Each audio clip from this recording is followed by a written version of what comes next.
As the Hudson Bay Company moves forward with the liquidation of its assets, one question looms. What will happen to the historical and cultural artifacts in its vast collection? When it comes to the identification of what is in the collection, that needs to be done and that needs to be transparent.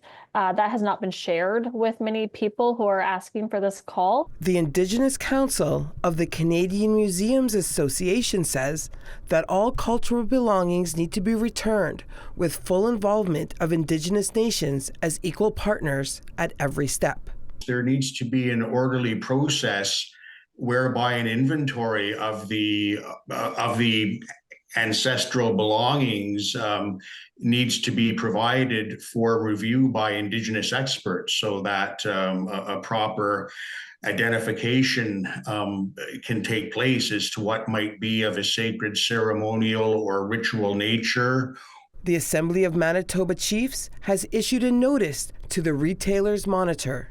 In April, Grand Chief Kyra Wilson formally requested the halting of any sale or transfer of items linked to First Nations, to create a public catalog, to commit a First Nations-led process review, and work with appropriate institutions to identify pathways for repatriation, shared stewardship, and respectful preservation. What assets do you currently have as HBC? What are these items that you have that belong to First Nations? And how are you going to right the wrongs that we've seen historically between HBC and First Nations? The letter was included with other institutions expressing concern over the sales, including the Department of Canadian Heritage. In a statement, the Hudson Bay Company says it welcomes ongoing dialogue and consultation on its art and artifacts. Also included in the sale, the HBC Royal Charter of 1670, granted by King Charles II, which was an important piece of Canadian history.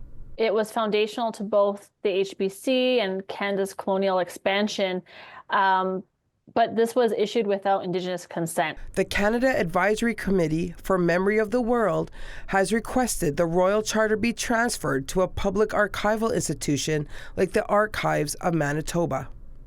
HBC is currently in the process of liquidating its remaining assets under the protection of the Companies Creditors Arrangement Act. The final approval for the sale of these items is expected May 30th.